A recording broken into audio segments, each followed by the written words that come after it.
여러분 안녕하십니까? 광주 MBC 뉴스투데이 시작합니다. 먼저 오늘의 주요 뉴스입니다. 주호영 원내대표를 비롯한 국민의힘 소속 의원들이 호남권 광역단체장들을 만나 내년 예산 확보에 협조하겠다고 약속했습니다. 주 원내대표는 광주와 호남에 마음의 빚을 지고 있다며 훨씬 더 노력하겠다고 말했습니다. 이용섭 광주시장과 김영록 전남지사의 회동이 불발됐습니다. 풀어야 할 상생과제가 산더미지만 해결의 실마리를 찾지 못해 만남을 애써 피한 것으로 해석됩니다. 나주시청 공무원이 코로나 확진 판정을 받은 뒤로 시장을 비롯한 공무원 100여 명이 2주간 자가격리에 들어갔습니다. 최초 대응이 안일했다는 지적이 나옵니다. 무등산 자락의 난개발 우려에 대해 광주시 의회가 대책을 촉구했습니다. 문제를 제기한 시의원에게 직접 들어봤습니다. 내년도 예산 심사를 앞두고 국민의힘 국회의원들이 광주를 찾아 호남 지역 현안 사업 추진과 국비 확보 지원을 약속했습니다. 이 국민의힘의 잇따른 호남 챙기기가 예산 확보와 수건 사업 해결에 실질적인 도움으로 이어질지 주목됩니다. 우종훈 기자가 취재했습니다. 국민의힘 주호영 원내대표와 국회 예결위원회 소속 의원들이 호남 지역 광역단체장을 차례로 만났습니다. 국민의힘 의원들과 만난 자리에서 이용섭 광주시장은 5.18 특별법 개정안 통과, 광주형 일자리 주거비 지원 등을 위한 내년도 국비 지원에 협조해 줄 것을 당부했습니다. 군공항 이전의 필요성을 언급하면서 정부의 책임을 강화하는 특별법 개정도 강조했습니다. 이 회의에 들어오기 전에도 주호영 대표님과 얘기를 나눴습니다만 지금 광주 전남의 최대 현안은 광주 군공항의 전남 이전 문제입니다. 김영록 전남도지사도 국립의과대학 설립, 한전에너지공대 지원 특별법 제정 협조와 노후화된 여수산단을 개조하기 위한 국비 지원 등을 요청했습니다. 특히 김 지사는 다른 지자체와 비교해서도 많은 전남의 소멸 위기 지역을 지원하기 위한 특별법 제정을 강조했습니다. 30년 내 지역 전체가 사라질 수 있는 주방소멸 위험 지역이 우리 도내 22개 시군 중에서 18개에 이르고 있습니다. 광주 전남의 현안 사업을 들은 주호영 원내대표는 호남에 진 빚이 많다며 다음 주부터 시작되는 내년도 예산 심사에서 구체적인 지원 방안이 포함될 수 있게 챙기겠다고 밝혔습니다. 특히 저희 국민의힘은 호남 광주에 대해서 큰 마음의 빚을 지고 있고 저희들이 훨씬 더 노력해야 할 지역이라는 점을 명심하고 있습니다. 5.18 민주묘지에 참배하고 수해 복구 현장을 찾는 등 잇따라 호남 챙기기에 나서고 있는 국민의힘. 정책 협의를 위해 호남을 찾은 건 처음인데 국회에 돌아간 이후 실질적인 지원 방안으로 이어질지 지역민의 관심이 높아지고 있습니다. MBC 뉴스 우종훈입니다. 더불어민주당이 5.18 민주화운동 관련 특별법을 당론으로 최종 채택했습니다. 민주당은 국회에서 열린 비대면 의원총회에서 5.18 진상규명 특별법과 역사왜곡 처벌법 등 두 가지 법안을 당론으로 처리하기로 했다고 밝혔습니다. 이에 따라 5.18 진상규명 특별법은 설훈 의원이 조만간 대표 발의하고 5.18 역사왜곡 처벌법은 이형석 의원이 대표 발의할 예정입니다. 야당인 국민의힘이 5.18 유공자 예우에 관한 법률을 발의하기로 함에 따라 5.18 관련 3개 법안은 여야 합의를 통해 처리될 것으로 보입니다.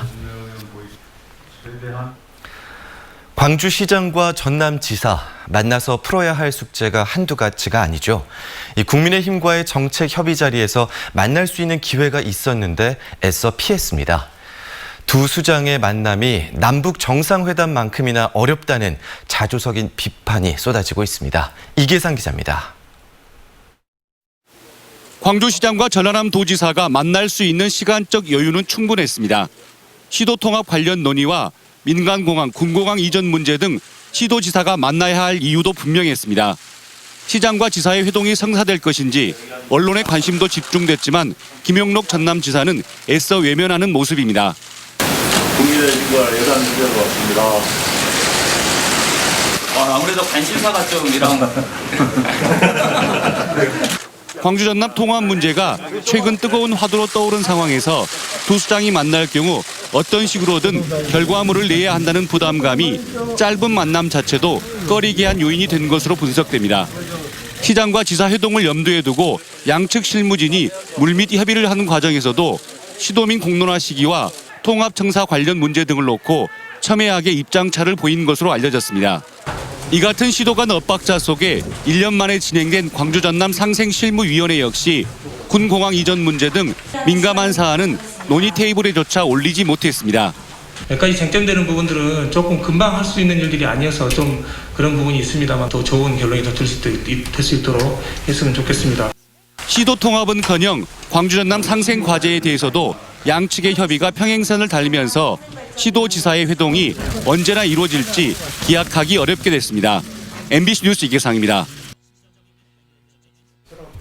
나주시청 공무원의 코로나19 감염으로 인해 100명 가까운 동료 공무원들이 자가격리되고 행정은 이틀째 마비됐습니다. 확진자와 접촉하고 증상까지 나타났던 공무원에게 아무런 조치를 취하지 않았다가 일이 커져버렸습니다. 송정근 기자입니다. 나주시청 일자리 경제과 문이 잠겨 있고 불도 모두 꺼져 있습니다. 코로나19 확진자가 잇따라 2명 발생하면서 사무실은 이틀째 폐쇄 조치됐습니다. 확진자와 같은 공간에서 근무한 26명 모두 2주간 자가격리에 들어갔습니다. 일자리 경제과는 코로나19 장기화에 따른 긴급재난지원금 지급 등의 중요한 업무를 맡고 있지만 업무가 모두 중단됐습니다. 나주시는 자가격리 중에도 재택근무를 하도록 하고 타 부서에서도 파견을 받아 상황을 유지한다지만 이마저도 최소한의 조치라 업무 공백은 불가피한 상황입니다. 상황이 이렇게 되기 전에 이를 막을 수 있는 기회는 몇 차례 있었습니다. 최초 확진된 일자리 경제과 직원이 서울 송파구 확진자와 같은 식당에서 식사를 한 사실을 확인한 당일부터 밀접 접촉자로 분류해 자가격리를 할 수 있었습니다. 하지만 보건당국은 확진자와 3m가량 떨어져 있었고 서로 다른 테이블에 환기도 잘 돼 있어서 능동감시자로 분류했습니다. 능동감시자로 분류되더라도 하루에 2차례 증상이 발현했는지 여부를 확인하게 돼 있는데 확진자에게서 지난주 월요일 증상이 발현했는데도 불구하고 아무런 조치가 이루어지지 않았습니다. 통상 증상이 발현되면 다시 검체 검사를 실시해 확진 유무를 확인해야 합니다. 그러는 사이 확진자는 시청에 출근해 근무를 하고 병원과 식당 등을 돌아다녔습니다. 그 사이에 만난 접촉자 가운데 나주시 공무원 95명을 포함해 모두 145명이 2주간 자가격리됐습니다. 애초부터 격리 조치나 능동감시를 잘 했더라면 하는 아쉬움과 함께 접촉자들을 무더기로 격리시킨 지금과는 상반된 조치에 사후 약방문식이라는 비판이 나오고 있습니다. MBC 뉴스 송정근입니다. 자가격리 명령을 어긴 해외 입국자 2명이 징역형 집행유예를 선고받았습니다. 광주지법 형사 10단독은 지난 5월 필리핀에서 입국한 뒤 보건당국의 자가격리 명령을 어기고 나주와 결혼식장에 간 혐의로 재판에 넘겨진 32살 A씨와 32살 B씨에게 징역 4개월에 집행유예 2년을 선고했습니다. 재판장은 피고인들이 격리 통지를 위반하고 외출해 죄질이 가볍지 않지만 잘못을 반성하고 있어 이같이 판결했다며 이유를 밝혔습니다. 고객의 자동차 휠을 고의로 파손한 뒤 교체를 권유했다는 의혹과 관련해 경찰이 타이어 전문점을 압수수색했습니다.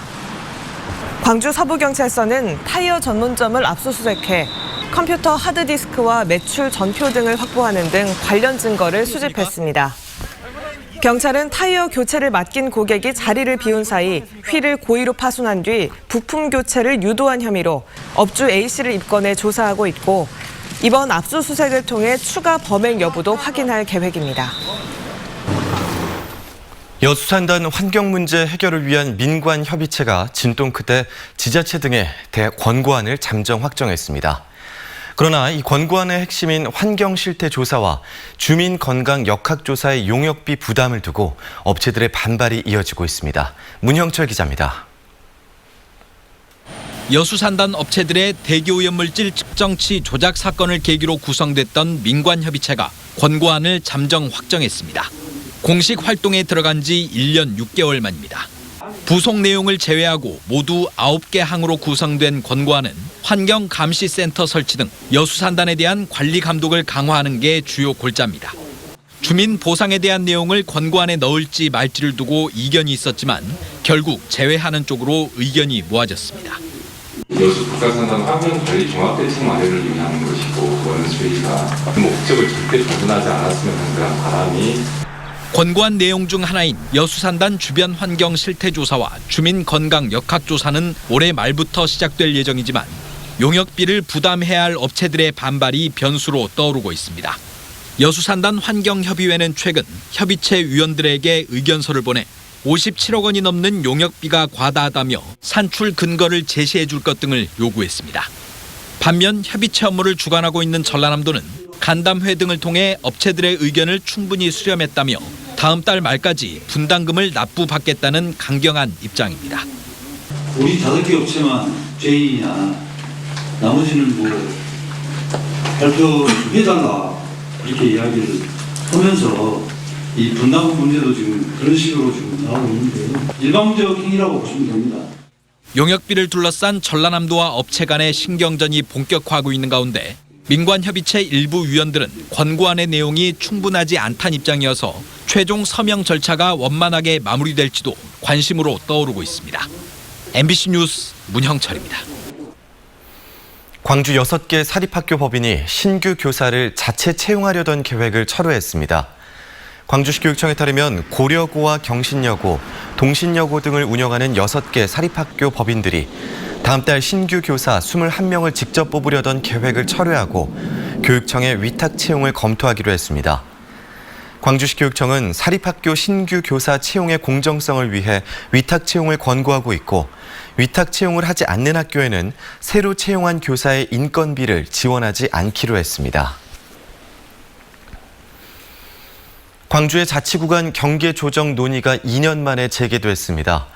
광주시 의원과 구의원 등 42명으로 구성된 자치구간 경계조정 준비기획단은 제5차 회의를 열고 개편 규모와 향후 계획을 논의했습니다.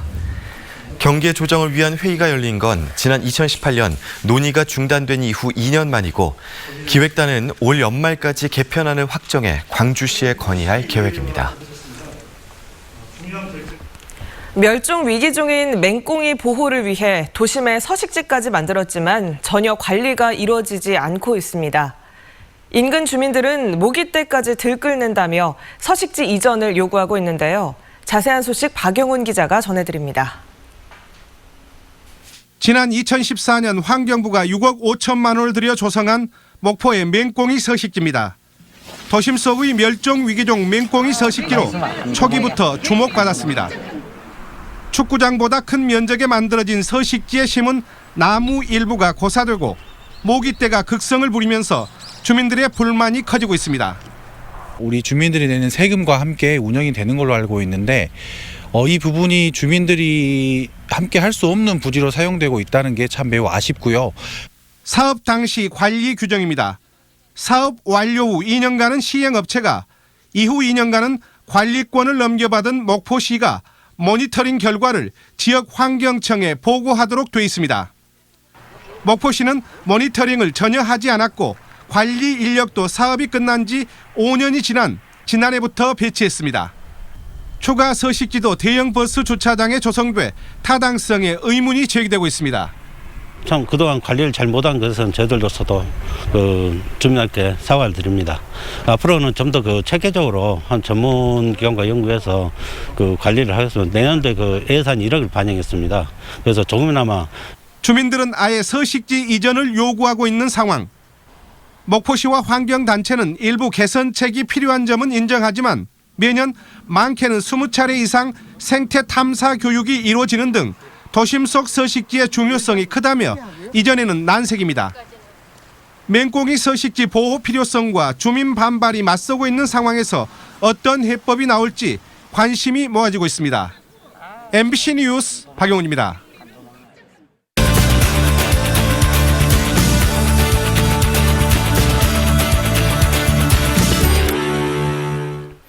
어제 광주시의회 본회의에서 무등산 난개발 문제를 우려하는 5분 발언이 주목받았습니다. 신양파크 호텔 자리 등 무등산 인근에 주택이 들어서면 생태계 파괴 같은 문제가 발생할 수 있다는 건데요. 해당 5분 발언을 준비한 박미정 광주시 의원에게 좀 더 자세한 이야기 들어보도록 하겠습니다. 네, 의원님 안녕하십니까? 네, 안녕하세요. 안녕하십니까? 네, 무등산 난개발과 관련해서 5분 발언을 내놓으셨던데요. 이 관련 발언을 하신 이유나 계기가 있으셨을까요? 예, 하나는 두 가지인데요. 가장 먼저 하나는 지난 올 여름 폭우가 많이 쏟아졌잖아요. 그때 제가 살고 있는 지역구이기도 합니다. 네. 침수 피해 현장을 갔더니 산 개발은 곧 불법 경작으로 이어지고요. 이 불법 경작의 토사들이 비가 많이 오게 되면 주택가와 인근의 아파트로 스며들게 됩니다.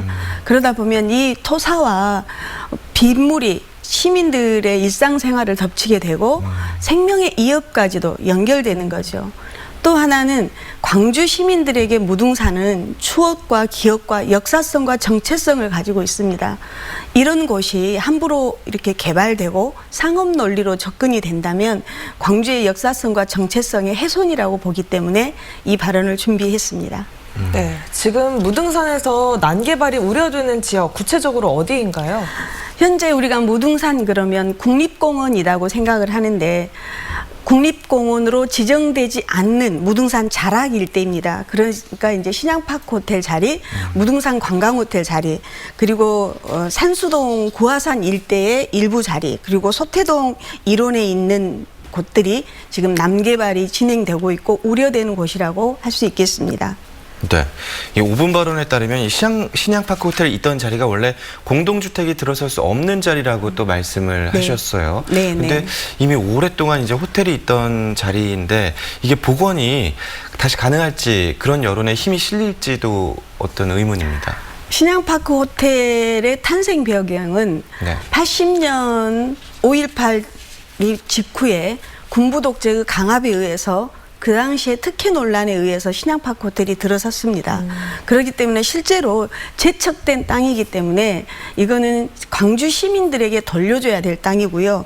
또 하나는 그 지역에서는 자연녹지, 그다음에 준보전 산지에 공동주택 단지가 들어선다라고 하는 것은 도시관리 기본계획에도 어긋나는 것입니다. 그리고 그러한 어떤 무등산의 정체성이라든가 이런 부분들을 이제는 호텔의 기능으로서 그 기능을 다 했다라고 한다면 광주 시민들에게 돌려주는 것은 지극히 저는 상식이라고 생각을 합니다. 네, 이 호텔 부지 외에도 무등산 자락 곳곳에 또 주택 단지가 들어설 예정이라고요. 이런 상황들이 우려가 되는 이유는 뭔가요? 이런 상황들이 우려되는 이유 중에 하나는 신양파크 호텔을 만약에 건축관리 그다음에 일반 주택이 들어서게끔 허가를 하게 되면 형평성이 어긋나는 거죠. 무등산 자락에 개인 소유의 땅을 가지고 계신 분들이 다 그것을 개발하고 싶고 그거를 돈으로 환원하고 싶고 이런 욕구들이 있는 건 당연한 것 아니겠습니까? 그래서 누구에게나 공정하고 공평한 기준이 적용돼야 된다라고 하는 거죠. 그래서 무등산은 공공성을 지닐 수 있는 생태, 문화의 어떤 광주의 보고로서 보존하고 복원해야 된다라고 하는 측면으로 우리가 바라봐야 될 것 같습니다. 네, 그렇군요. 무등산 난개발을 막기 위해서 의회 차원에 어떤 계획이 있는지 마지막으로 들어볼까요? 의원으로서 할 수 있는 최선의 방법은 입법 활동입니다. 그래서 도시관리 계획이라든가 도시경관 계획, 그리고 고층 제한 계획, 그다음에 개발 면적을 제한하는 조례들을 개정하거나 제정하는 활동들을 해야 되겠고요.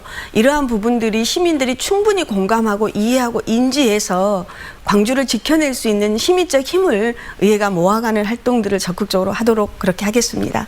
네, 이렇게 앞으로의 계획까지 간단하게 들어봤는데요. 무등산 난개발 대책 마련을 위한 앞으로의 활동들 기대해 보겠습니다. 오늘 말씀 고맙습니다. 네, 수고하셨습니다. 감사합니다.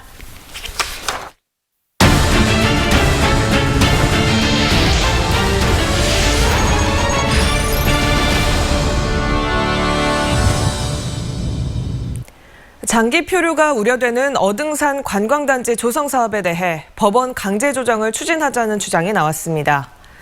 광주시의회 조석호 의원은 어등산 관광단지 조성 사업의 우선 협상 대상자 지위 박탈과 관련해 서진건설과의 소송이 장기화될 가능성이 커졌다며 광주시와 서진건설에 대한 법원의 강제 조정을 신청해 중재안 대로 사업을 추진하자고 제안했습니다. 조 의원은 법원에서 가처분이 인용된 상황에서 광주시와 서진건설이 합의를 통해 사업이 장기 표류하는 것을 막아야 한다고 지적했습니다. 내년 디자인 비엔날레의 주제가 디자인 혁명을 뜻하는 디레볼루션으로 확정됐습니다. 광주디자인진흥원은 내년 광주 디자인 비엔날레의 주제를 디레볼루션, 즉 디자인 혁명으로 정했다고 밝혔습니다.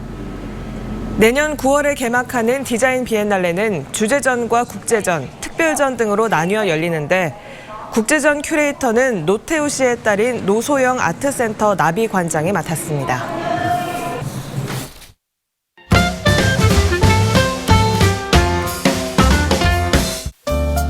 국화 축제 때문에 준비됐던 조형물들이 축제 취소로 화순군 읍 면에 설치되면서 오히려 좋은 반응을 얻고 있습니다.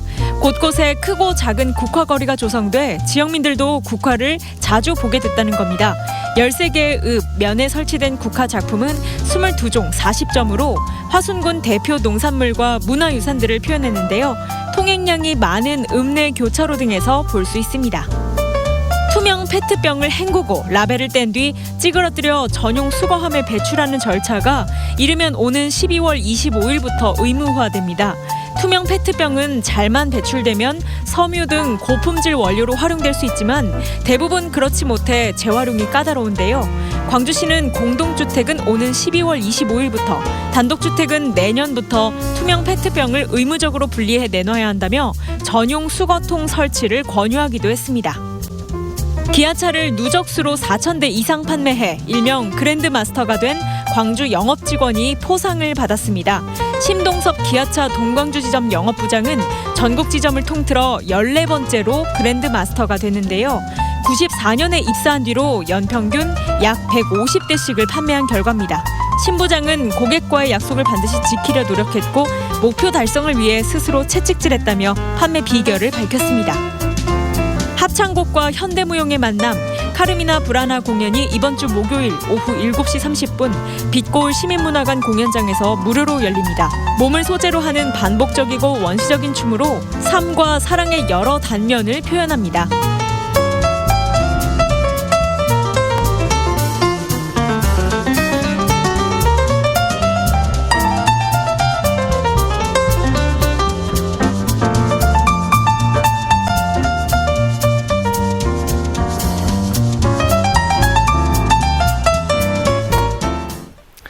이상으로 광주 MBC 뉴스투데이를 마칩니다. 함께해 주신 여러분 고맙습니다.